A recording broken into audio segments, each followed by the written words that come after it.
berserban putih, persis kayak cerita Nabi Musa. Ngetuk-ngetuk pintu, Assalamualaikum, gak dikenal, tapi dia datang ngucapin salam aja kepada yang sedang sekarat, yang sedang sakit, senyum pergi. Jadi jangan dibayangin malaikat maut tuh nyambut nyawa harus diambil kakinya, dibolak-balik, dihempas, enggak begitu. Malaikat maut tuh cukup ngelihat aja, dikedip mati, ya, beres. Sama malaikat maut itu gampang, pakai nafas dia selesai sama dia. Jadi ilmu pernafasan itu ilmu malaikat maut tuh Pak, salah satunya ya. Saya jadi faham kisah Nabi Musa itu. Oh berarti nabi-nabi, wali-wali dijemputnya terhormat. Kalau dia nggak izin pun nggak dicabut Pak. Nabi Musa karena beliau nggak izin, malaikat maut ngikutin time yang sudah ada di Lauh Mahfuz yang kita sebut takdir. Nabi Musa belum mau mati, ditahan dulu sama Allah sampai Nabi Musa mau beliau dicabut nyawanya. Hal itu terjadi juga pada Sayyidina Adam alaihissalam. Beliau lupa, itulah kelupaan pertama di alam semesta.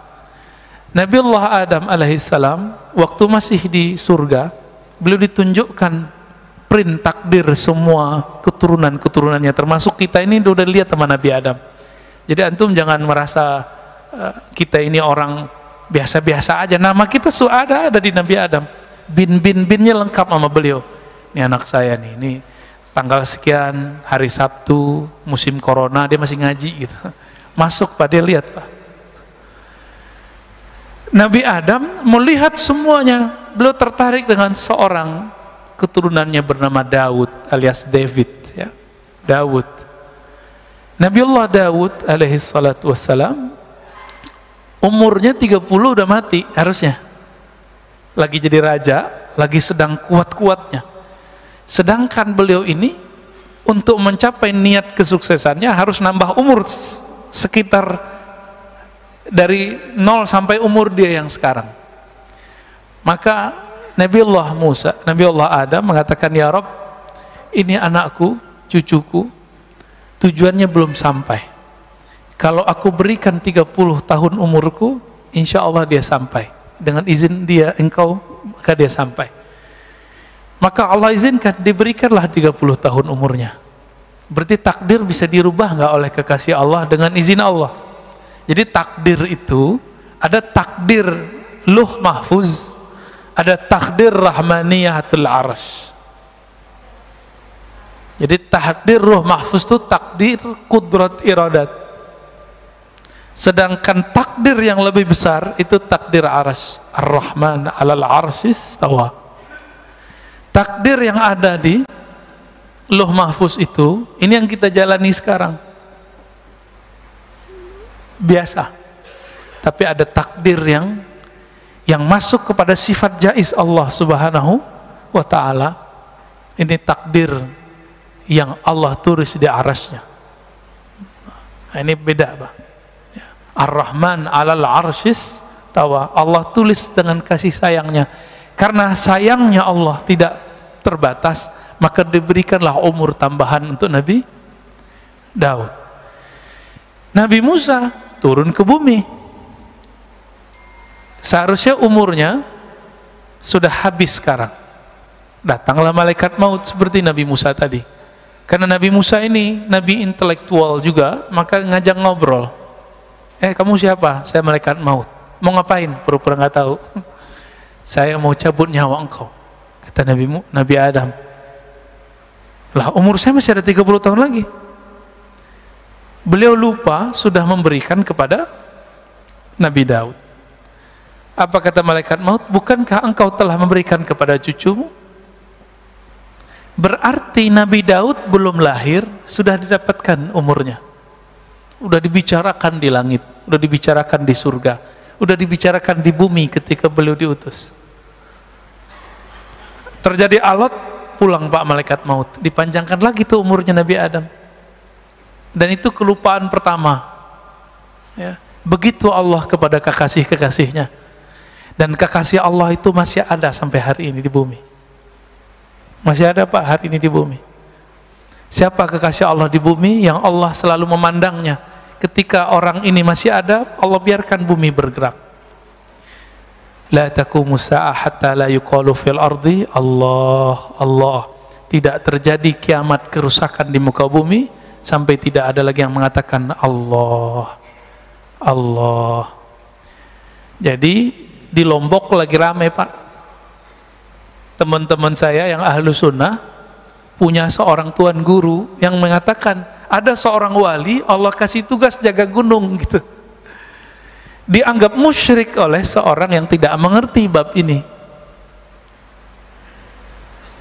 Oh, enggak ada yang diurus, yang ngurusin si gunung itu malaikat. Iya, tapi malaikat itu ngurus karena ada yang lebih utama di situ, yaitu seorang waliullah. Apa dalilnya? Itu hadis Muslim yang saya bacakan barusan. Tidak terjadi kiamat sampai tidak ada yang membaca Allah, Allah. Berarti ada wali Allah di gunung itu yang membaca zikir Allah. Apa kata dia? Oh, itu maknanya bukan zikir Allah, Allah. Itu maknanya menghormati hukum Allah. Loh, itu namanya penjelasan hadis. Lafaz hadisnya nggak ngomong begitu kok. Kok giliran kayak gini pakai penjelasan pribadi, ya? Walaupun itu ada dijelaskan Imam Nawawi, tapi kan juga ada penjelasan Imam Sya'rani, Imam Abdul Hasan Syazili, bahwa itu zikir beneran Allah, Allah, Pak.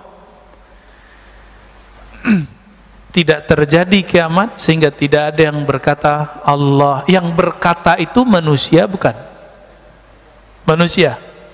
Berarti yang nahan bumi ini bertahan malaikat atau manusia? Yang jaga bumi ini tetap untuk bertahan lestari malaikat apa manusia? Itu maknanya. Itulah bab al-walayah al-kubra, kewalian besar. Mereka dititipi Allah untuk jaga bumi. Jadi nggak usah khawatir, Pak. Corona ini mainan Dajjal ma Imam Mahdi. Jadi mereka lagi main perang-perangan, ya, tapi perang pra kondisi, pra malhamah kubra. Nanti akan ada satu perperangan besar, barangkali boleh kita sebut perang dunia ketiga. Tapi masanya, ya kita nggak tahu lah. Apakah 50 tahun lagi, 30 tahun lagi, 20 tahun lagi, jangan-jangan 10 tahun lagi. Kita nggak tahu. Jangan-jangan lebih awal. Karena kita tidak tahu, kita nggak boleh cocok logi dan sok tahu. Oh Ustaz, ciri-cirinya udah cukup. Ya, kecuali antum ahli ilham. Kalau ahli cocok logi nggak boleh ngomong, ya. Karena ilmu ini bukan ilmu munasabat murni, bukan ilmu cocok logi. Dia ilmu zauk, ya. Ada rasa yang Allah turunkan ke dalam kolbu manusia yang berzikir Allah, Allah tadi. Taib.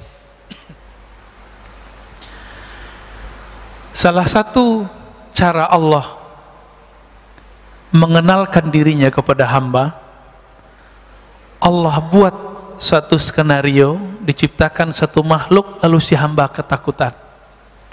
Dan itu ditulis dalam kitab Al-Hikam. Bismillahirrahmanirrahim. Wa bisanadina al-muttasil al-imam al-arif billah ibn Ata'illah Sakandari qadasallahu sirrahu qala mata awhashaka min khalqih fa'alam annahu yuridu an yaftaha laka babal uns bih. Mata awhashaka min khalqih, kapanpun, saat kapanpun dia membuat engkau takut karena makhluknya. Awhashaka, membuat kamu ketakutan, min khalqih, karena satu makhluknya. Saya mau tanya, corona makhluk Allah atau dia diciptakan oleh selain Allah? Allah itu sebutan Tuhan. Orang Arab, orang-orang ahlu kitab menyebutnya Allah. Yahudi menyebutnya Yahu dalam bahasa Arab, dalam bahasa Ibraninya Yahweh. Wahai dia, wahai beliau. Karena Yahudi tidak berani menyebut kata Allah. Tapi Yahudi pengikut Nabiullah Isa menyebutnya dengan El lima sabaktani, El Allah sama. Maka Allahumma itu bukan asli Arab. Itu adalah bahasa Ibrani tua, bahkan Suryaniyah lama yang dulu pernah dipakai Sayyidina Adam sebelum ada bahasa Ibrani dan bahasa Arab. Itu beliau sudah pakai bahasa tua, bahasa Aramaik, namanya bahasa Aram ya. Itu penyebutan aja ya. Setiap kali dia membuat kamu ketakutan karena corona, kira-kira begitu terjemahan hari ininya. Sekarang zaman corona Pak ya, atau dengan virus apapun, atau dengan preman siapapun, atau dengan penguasa yang jahat manapun, atau dengan para teroris manapun gitu. Fa'alam, maka ketahuilah annahu yurid, bahwasannya dia sedang ingin yaftah babal uns, yaftah laka babal uns, membuka bagimu satu pintu ma'rifatullah bernama unsiyah. Apa arti unsiyah? Unsiyah artinya keintiman. Keintiman.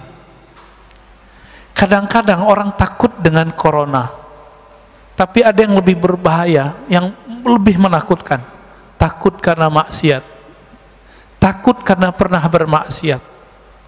Semua kita pernah maksiat nggak Pak? Bener? Semua kita nggak ada yang nggak bermaksiat, maka nggak usah sok suci. Pernah maksiat nggak? Pernah maksiat. Nggak maksiat mata, maksiat telinga. Nggak maksiat telinga, maksiat lisan.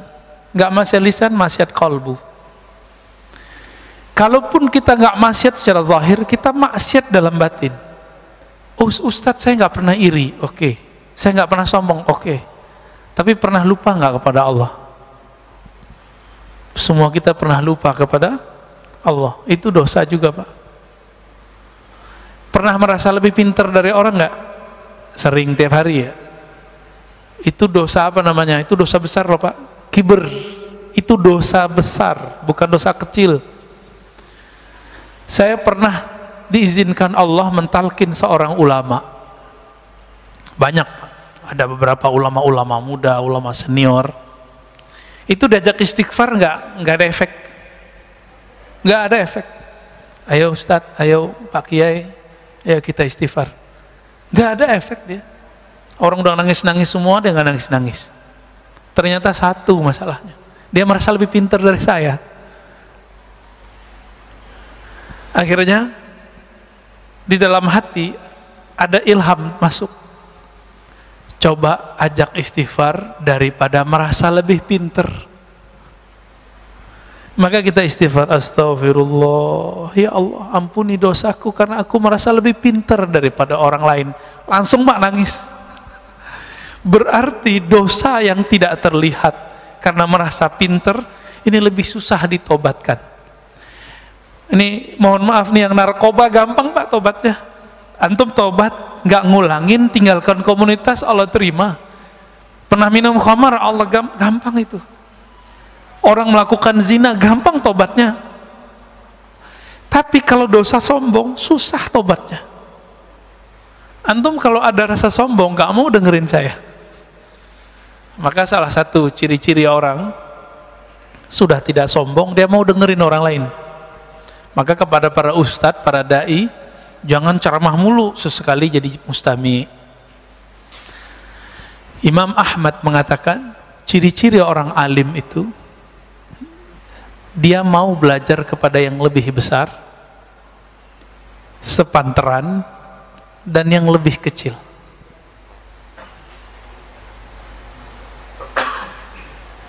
Gimana? Udah pernah belajar sama yang lebih kecil belum? Belum ya? Umurnya, gelarnya, fisiknya, belum ya? Jarang ya? Jarang. Kalau umur sering, tapi kan gelarnya tinggi. Yang umurnya kecil, gelarnya nggak segede kita Pak. Pernahkah kita mau dengerin? Nah, maka kalau para da'i, para ustadz, jangan khutbah mulu tiap bulan. Harus ada satu kali sebulan dia nggak dengerin khutbah, dia dikhutbahin orang. Nah, syukur-syukur di rumah dikhutbahin bininya ya. Jadi apa yang Allah sedang mau kenalkan kepada kita? Unsiyahnya, keintimannya dengan kita. Uns itu lebih dekat dari qurb, kedekatan. Uns itu sudah mesra. Pernah, ini ilustrasi biar gampang. Anak-anak kita kalau ketakutan dia nyari siapa? Ayahnya. Ayah gitu terus dipeluk kan? Kita gemes ngeliat begitu, dan itu bikin rindu mau pulang ke rumah. Bener ya? Itu bikin rindu Pak. Kadang-kadang kita gak rindu mamanya ya, yang bapak-bapak ini, rindu sama anak kecil ini. Nah ini namanya uns, kemesraan kalau dia seumuran, keintiman jika dia sudah sangat dekat ya. Keakraban jika dia sudah sangat akrab. Sudah akrab belum dengan Allah? Allah itu ngomong, wa nahnu aqrabu ilaihi min hablil warid. Kami ini akrab kok dengan kamu. Kan artinya akrab kan bahasa Arab tuh, akrab. Kami ini lebih akrab daripada kamu, daripada dirimu sendiri. Hablul warid. Hablul warid itu kan diri kita sendiri, nggak usah diterjemah harfiah. Maka salah satu nikmat yang Allah berikan saat ini, saat corona ini adalah nikmat unsiyah. Sebelum keluar doa dulu nggak? Biasanya dulu keluar aja kan. Sekarang ya Allah jaga aku dari corona. Kayaknya kecil amat. Emang virus itu cuma corona? Banyak Pak virus selain corona. Saya nggak kena corona kemarin, kena batuk, kena flu sebulan yang lalu. Sekarang sisa batuk, kering dikit batuk. Ini bukan batuk corona loh Pak ya. Saya udah pernah corona setahun lalu. Ya kalau versi Ustadz Fulan kan kena corona munafik. Berarti saya munafik Pak. Ya nggak usah jauh-jauh nuduh orang munafik, kita munafik. Tapi kan tega amat nuduh begitu. Kiai kita banyak yang meninggal karena corona. Emang mereka munafik? Habis yang bilang munafik kena corona dia. Ya salam.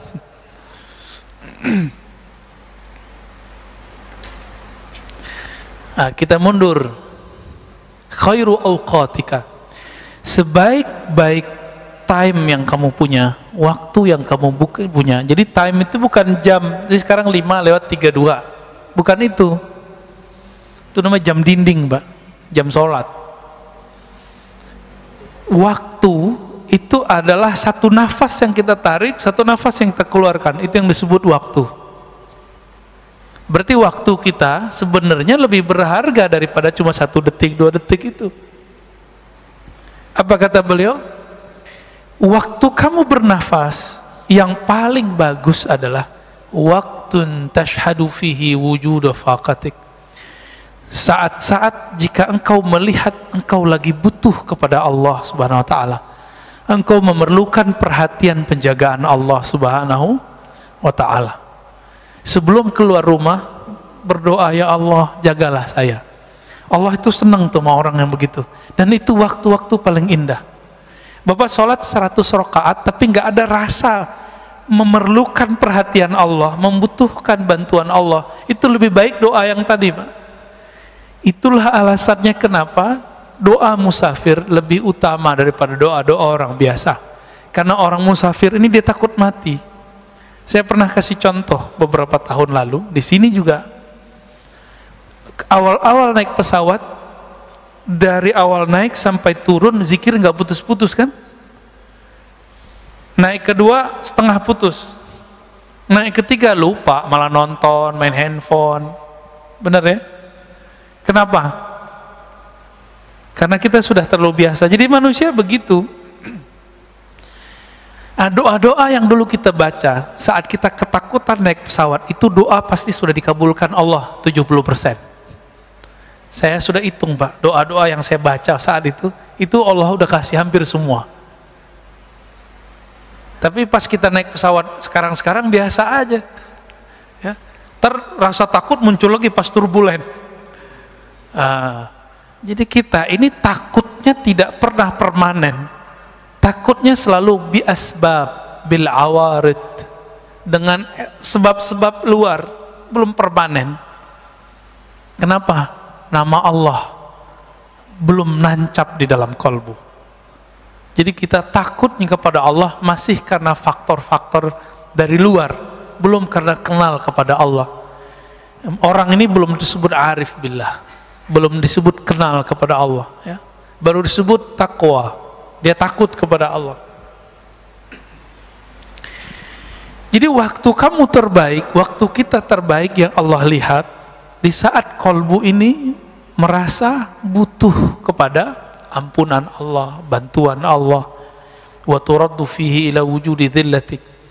Dan waktu kedua, waktu saat engkau merasa tercampakkan di tempat yang hina. Itulah sebabnya orang yang maksiat merasa hina, Allah lebih sayang daripada orang yang taat merasa suci. Jadi saya katakan, wahai diri yang pernah bermaksiat, jangan putus asa kepada Allah. Tapi jangan-jangan itulah saat Allah suka melihat kamu. Beberapa orang nggak pernah maksiat secara zahir, matanya lu jaga, tangannya dijaga, semua dijaga. Kalau ngelihat ada orang berdua-dua, dia bilang, ih najis, setan, tengahnya ada setan. Kan hadis begitu. Kalau berdua, ketiganya setan, ya. Ada yang buka aurat dikit, ahli neraka. Jadi panitia neraka dia, Pak. Kan dia sudah punya daftar ahli neraka, ahli neraka, ahli neraka. Maka Islam yang dia kenal Islam neraka.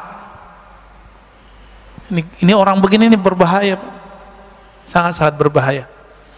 Mungkin dia korban pendidikan neraka, ya.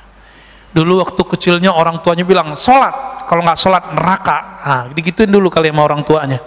Ini jangan-jangan nih orang tuanya begini-gini nih. Ini antum horor-horor nih wajahnya. Kalau udah ngaji hikam nggak gitu lagi ngajar anak, ya. Ngajar anak bukan dengan ancaman, ngajar anak dengan pujian dan reward. Kasih dia harapan. Anak soleh bangun. Itu anak kecil lebih senang pada gituin. Anak soleh bangun. Anak papa bangun. Ahli sorga bangun, gitu Pak. Cara bangunin itu dia cepat bangun. Tapi kalau kita bilang, kamu nggak sholat neraka lo, gitu ya. Itu anaknya bangun langsung pikiran dia. Anak-anak korban begini nanti jadi patian neraka, ya. Dia sendiri nggak tahu nasib dia gimana kan. Banyak nggak orang begitu hari ini? Banyak. Kita ini buta, ya. Betapa tidak buta. Setiap surat dalam Al-Quran, cari surat At-Taubah, semua memulai dengan Allah mengenalkan diri dan kata Rahman, Rahim, Rahman, Rahim. Emang nggak baca? Emang nggak dengar? Jangan-jangan kita kal himar yahmilu asfara, ya, seperti himar, ya, binatang himar. Apa terjemahan himar? Keledai, ya, yang dia memikul kitab-kitab, tapi dia nggak tahu apa yang dia pikul.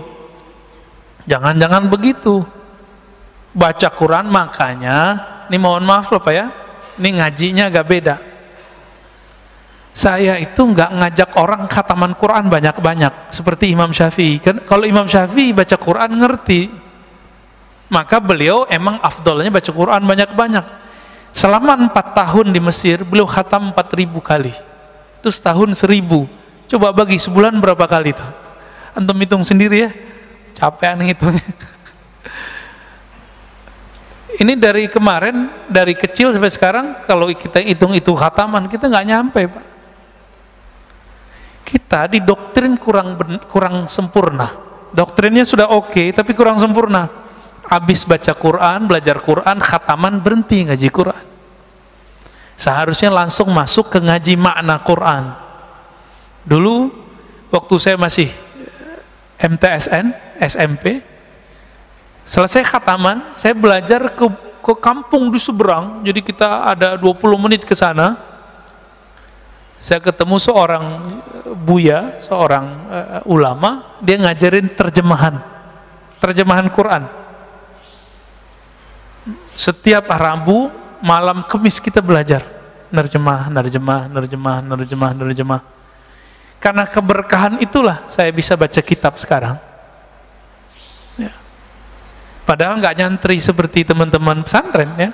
Saya ngantrinya di surau aja, pindah surau, gitu-gitu aja udah. Nggak pernah nyantri seperti teman-teman, kecuali setelah kuliah. Pas kuliah baru saya masuk pesantren. Ya. Tapi teman-teman di pesantren, karena korban pendidikan kurikulum neraka, ya, kurikulum ikop, dikit-dikit diikop, akhirnya udah nyantri 6-7 tahun gak bisa baca kitab. Karena sekolahnya tegang. Sekolah itu harus tenang, anak-anak terus cinta. Jadi ketika beberapa tahun setelah saya bisa baca kitab, teman-teman yang belajar kitab gak bisa baca kitab Pak dari pesantren. Nanya, enti kok bisa baca kitab? Tipsnya apa? Jawaban saya cuma satu, cinta. Kamu sudah cinta belum dengan kitab yang kamu pelajari? Sudah cinta belum dengan guru yang ngajarin kamu? Jadi saya nggak pernah ngapalin Pak selama berapa tuh ya, 6 tahun itu bahasa Arab nggak ngapalin. Anak kelas 3 ya, mau mereka ujian, itu mereka datang mau murojaah kitab dengan saya. Padahal kita baru kelas 1 dan kelas 2. Apa rahasianya? Cuma cinta. Saya cukup ingat kitabnya, ingat guru yang saya sukai itu, bukan cinta fisik, cinta ilmunya. Itu langsung ingat semua terjemahannya, maknanya, lembaran-lembarannya. Maka kalau ingin mengajari anak supaya pinter, jangan diajari dengan ancaman. Ajari dia mencintai ilmu yang dia pelajari. Baik. Jadi kapan saat-saat yang paling Allah suka? Bukan saat kita puasa 1000 kali, puasa 1000 hari, sholat 1000 rakaat, enggak. Allah sangat suka kepada hamba 2 saat. Pertama, saat dia menyaksikan si hamba itu butuh kepada Allah. Berarti Allah ini sangat suka jika hamba itu bermanja-manja kepadanya. Apakah sudah bermanja-manja kepada Allah malam tadi? Belum ya? Kita merasa kita pinter ya, hebat, saya bisa lo tahajud. Orang begini Allah nggak suka lihat Pak. Tapi ketika dia bangun, alhamdulillah ya Allah, engkau bangunkan aku. Ketika sujud, dia mengatakan, ya Allah, malam ini banyak orang yang tidak bisa sujud. Sekarang engkau takdirkan, engkau gerakkan kepalaku untuk sujud. Dibaca ayat, dia katakan, ya Allah, lidah ini banyak dosa, tapi Allah izinkan membaca namamu. Nama Allah berat nggak? Saya udah pernah nyebut ini Pak. Nama Allah berat nggak? Kurang berat apa? Nama ini jika ada di bumi, satu orang jadi bumi nggak jadi kiamat. Maka orang yang paling sakti di dunia bukan orang yang kebal, bukan orang yang pindah tempat sesaat. Orang paling sakti di dunia, orang yang di kolbunya ada nama Allah. Allah itu. Semakin banyak nama Allah di kolbu, semakin orang ini sakti di sisi Allah, bukan di sisi makhluk Allah. Jadi antum itu nggak sakti kalau nggak bisa nahan kiamat. Kalau cuma bisa nahan debus doang mah biasa itu. Ya.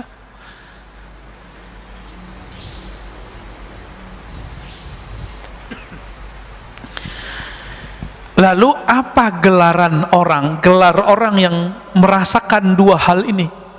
Merasa butuh kepada Allah, memerlukan Allah, dan merasa hina di hadapan Allah. Apa sebutan orang ini? Sebutannya Abdullah, hamba Allah. Maka antum coba lihat, ini gelar Nabi loh ya. Jadi Nabi itu, ini sering dipahami terhadap tasawuf. Orang nuduh Imam Al-Hakim At-Tirmizi, ahli hadis yang sufi, Ibn Arabi yang sufi, mengatakan wali lebih tinggi dari kenabiannya. Karena setiap nabi itu pasti wali, setiap rasul pasti nabi. Kewalian itu inti dari seorang nabi. Ala inna awliya Allah la khaufun alaihim wa la hum yahzanun. Ketahuilah sungguhnya wali-wali Allah. Apa arti wali Allah? Kekasih. Maka kewalian itu artinya kekasih. Bab cintanya seorang wali itu lebih tinggi daripada bab nubuatnya, gitu maksudnya. Bukan berarti seorang wali yang bukan nabi lebih tinggi daripada seorang nabi. Itu keliru besar, nggak ada begitu di kitab Fususul Hikam. Imam Ibn Arabi tidak pernah mengatakan itu. Tanda orang yang menuduh Ibnu Arabi mengatakan Nabi lebih mulia, wali lebih mulia daripada Nabi, dia tidak khatam satu kitab tipis, separuh kitab ini Pak, kitabnya Fususul Hikam judulnya. Kitab tipis saja nggak khatam, gimana kitab yang 9 jilid Al-Futuhat Al-Makkiyah? Terus nuduh. Jadi betapa banyak hari ini orang-orang yang sudah alim dan satu ilmu, tapi dia bodoh dalam ilmu lain, lalu dia tolak ilmu itu.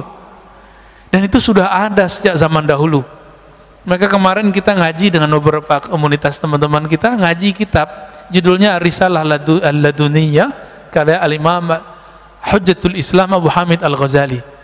Beliau menceritakan latar belakang menulis kitab Risalah Laduniyah itu. Apa kata beliau? Ada teman saya datang melaporkan lawan debatnya yang mengatakan ilmu itu cuma ilmu yang tertulis di kitab, yang nggak tertulis di kitab yang kita pahami sekarang berarti nggak ada, ilmu ngada-ngada gitu. Maka belum nulis kitab Ar-Risalah Al-Laduniyah. Ini saya mau nanya Pak, ilmu itu yang di kitab ini atau yang dalam hati saya? Maka kitab ini antum bawa, antum langsung berilmu nggak? Seandainya ilmu itu di kitab, coba bawa kitab ini, antum langsung berilmu. Enggak, ilmu enggak di sini. Ilmu itu ada di dada seorang yang berilmu. Orang yang berilmu ini belajar kepada